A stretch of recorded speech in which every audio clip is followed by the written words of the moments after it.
هي القصة مو بس حكاية بنت ضاع مستقبلها، هي قصة وجع وقصة غلطة صغيرة قلبت حياتها كاملة. قصة بنت كانت عايشة بين أهلها ما بتعرف من الدنيا غير المدرسة والبيت، وكان حلمها تصير دكتورة ويفتخر فيها أبوها. بس مثل ما بيقولوا، مو كل طريق بدايته نور نهايته أمان. سلام صبايا، معكم بتول، وإذا حابين تعرفوا تفاصيل القصة بعد الصلاة على الرسول، اللهم صل وسلم وبارك على سيدنا محمد وعلى آله وصحبه أجمعين. أنا بنت واسمي مروة، من ضيعة صغيرة، ضيعة العالم فيها يعرفوا بعض بيت بيت، وإذا صار شي الصبح بتلاقي الحارة كلها عم تحكي فيه قبل المغرب. كنا عيلة محافظة، مو لأنه أبي كان قاسي، بس لأنه كان خايف علينا من الدنيا، ودايما كان يقول البنت مثل الزبدية، إذا انكسرت ما بترجع مثل قبل. كنا نحترمه ونخاف منه بنفس الوقت. كنت أنا من البنات المتفوقات بالمدرسة، يمكن من أكثر البنات تفوقا. المعلمات كانوا يحبوني كتير، والمديرة دائما كانت تمدحني قدام البنات. وحتى لما يرجع أبي من شغله وتسأل أمي عني، كان يقول له وهو رافع راسه هاي الدكتورة تبعيتنا. وكنت أفرح كتير بهالكلمات وكأنه عطاني الدنيا كلها. كنت أحب الدراسة بشكل مو طبيعي، وبحب ريحة الدفاتر ولما أشرح للبنات، وبحب شعور النجاح. وكنت حاطة ببالي ومن أنا وصغيرة أني رح صير دكتورة وساعد الناس وجيب لأهلي بيت كبير يفتخروا فيه. بس الإنسان أحيانا يخرب حياته بإيده وهو مفكر حاله عم يكبر. بنص السنة اجتنا بنت جديدة على الصف، كان اسمها سناء، ومن أول يوم دخلت فيه الكل انتبه لها. كانت مو مثلنا أبدا، صوتها عالي كتير وطريقتها جريئة، ولسانها كان طويل كتير.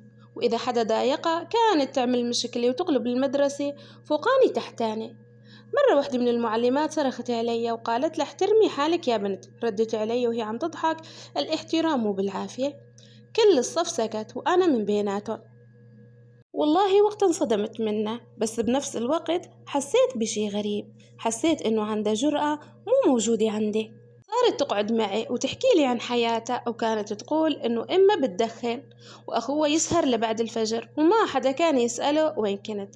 وكانت كل مرة تطلع فيني وتقول لي أنت عايشة مثل العصفورة بالقفص. وهالكلمات ضلت تلف براسي أيام. كانت دايما تردد اللي ما بيعيش شبابه بيعيش ندامته. وأنا الغبية صدقتها، وما كنت بعرف إنه رفيق العاطل مثل الفحم، يا بيحرقك يا بيسودك. يوم من الأيام كنا قاعدين ورا المدرسة، طلعت سناء سيجارة من جيبتها وولعتها بكل برود. طلعت فيها وقلت لها لك أنتي مجنونة إذا حدا شافنا. ضحكت وقالت يا بنت الحلال اللي بيخاف ما بيعيش. وبعدين قربت السيجارة لعندي وقالت لك جربي شو يعني رح يصير. قلبي كان عم يدق بسرعة وإيدي عم ترجف، بس بنفس الوقت كنت حاسة إني بدي أثبت لها إني قوية. أخذت أول نفس وكنت رح أختنق. دمعت عيوني وظلت تضحك علي وتقول شوي شوي وبتتعلمي. ومن يوميتها بلشت أتغير وصرت كذب على أهلي لأول مرة بحياتي. إذا رجعت متأخرة على البيت كنت قلن عندي نشاط، وإذا طلعت ريحة دخان مني كنت قلن البنت اللي جنبي كانت عم تدخن. بس مثل ما بيقولوا حبل الكذب قصير، وما طول كتير حتى انكشف كل شي. يوم من الأيام كنا أنا وسناء بالحمامات الله يكرمكن، كنا عم ندخن، وفجأة دخلت بنت من صفنا. والله لهلأ بتذكر نظراتها، كانت مصدومة وقرفانة بنفس الوقت. سناء حاولت تخوفها، بس البنت راحت لعند المديرة وخبرتها بكل شيء. وبعد كم دقيقة دخلت المديرة، وأنا بهديك اللحظة حسيت الدنيا كلها وقفت. المديرة طلعت فيني وقالت أنت يا مروة، لكن الناس كانت تضرب فيك المثل. واتصلوا بأبي، ولما وصل والله ما بنسى هديك النظرات طول عمري. كان مكسور ومعصب، وهذا أكتر شي قتلني. وبالطريق للبيت أبي ما حكي ولا كلمة. أول ما دخلنا البيت انفجر، قال لي ربيتك على الحلال وآخرته دخان وحمامات مدارس. وأمي كانت تبكي وتقول يا حسرة تعبي وتربايتي. يوميتها حسيت إني كسرت قلب أهلي. وأبي عطاني آخر إنذار وقال لي إذا رجعتي لهالطريق بتنسي شي اسمه مدرسة، وعدته إني بتغير. بس للأسف سناء ما تركتني، والشيطان شاطر والنفس أمارة بالسوء. وبعد فترة حاولت أرجع مثل قبل. بعدت عن سناء كم أسبوع وركزت شوي بدراستي، بس سناء رجعت لي مرة تانية مثل الحرباية، كل يوم تجي لعندي وتحاول تضحك علي وتقول انتي مو ناقصك غير تعيشي حياتك. ومع الوقت رجعت امشي معها، ورجعت المشاكل وصار اسمي يتكرر بالإدارة. رجعت المديرة استدعت أبي للمرة الثانية، وهالمرة دخل أبي على البيت وهو ساكت، وسكوت الرجال المقهور أخوف من ألف صرخة. قعد بالصالون وقال البنت إذا ضاعت أخلاقها شو ضل فيها. وبنفس الليلة قرر أبي يطلعني من المدرسة نهائيا. ركضت على غرفتي وبكيت وبكيت لحتى نشفت دموعي، وكنت أطلع بالكتب والدفاتر وقول معقول خلص كل شيء وهيك انتهى حلمي. كنت أشوف البنات وهن رايحين على المدرسة وأنا قاعدة بين أربع حيطان، وكنت عم أختنق، وصرت أسمع حكي العالم هي اللي انطردت وهي اللي كانت عم تدخن، وكلام الناس أحيانا بيكون أوجع من الضرب. مرت الأيام وأنا حابسة حالي بغرفتي، لا أطلع ولا أشوف حدا، حتى مرايتي بطلت تحب أطلع فيها.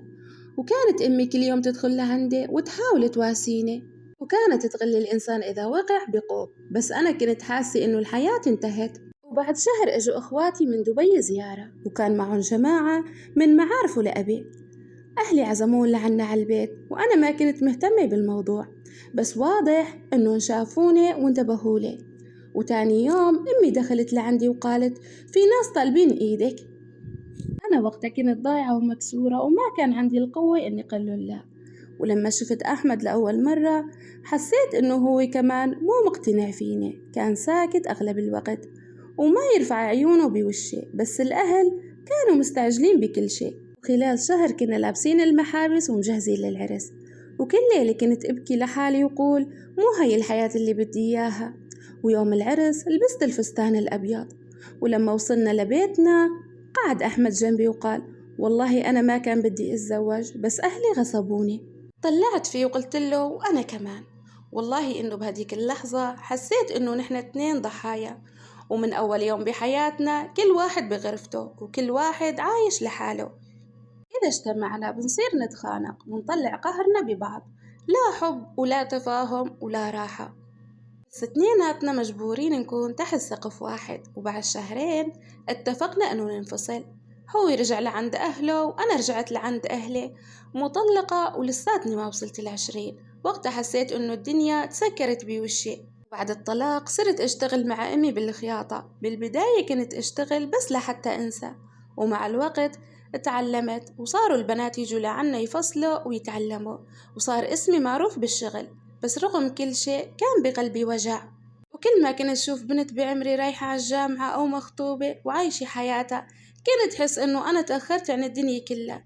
وصرت أسمع كلام الناس هاي المطلقة وهاي ما كمل الزواج شهر وانفصلت. الناس ما بترحم حدا. مرت 4 سنين وأنا بهالحال، وبيوم من الأيام رجعت شفتها لسنة، كانت متزوجة ومبسوطة وعم تضحك. وقتها رجعت كل جروح انفتحت بقلبي، قلت بيني وبين حالي هي اللي ضيعتني، حياتها ماشية وأنا اللي دفعت الثمن. وبعد فترة إجاني اتصال من رقم غريب وكان أحمد. بالبداية عصبت ورفضت أحكي معه، بس ضل يحاول وقال لي والله يا مروة ما نسيتك ولا يوم، وأنا ظلمتك. وحكي لي إنه ندمان وإنه اكتشف بعد الفراق إنه بيحبني كتير. والله احترت، بس قلبي هالمرة كان أهدى وأنضج. قلت له إذا بدك ترجع تعال من الباب، وفعلا رجع وخطبني من أهلي مرة تانية، وهالمرة كان كل شي مختلف. عرسنا كان مختلف، والضحكة اللي بوشي كانت طالعة من قلبي مو غصب عني، وعشنا حياة حلوة كتير فيها حب وراحة وسند. بس الحمل عندي تأخر 5 سنوات، وكنت أبكي كل شهر، وكنت عم أتعب من العلاج والأبر والتحاليل. بس أحمد والله ما ترك إيدي يوم، وكان يقول لي أنتي عندي أغلى من 1000 ولد. ولهون يا صبايا بنكون وصلنا لنهاية قصة أحمد ومروة، وبتمنى تكون عجبتكم واستمتعتوا فيها. وإذا كنتوا معي بالقصة لهون ما تنسوني من اللايك وتعليق حلو مثلكم واشتراك بالقناة، وبترككم برعاية الله وحفظه، في أمان الله، مع السلامة.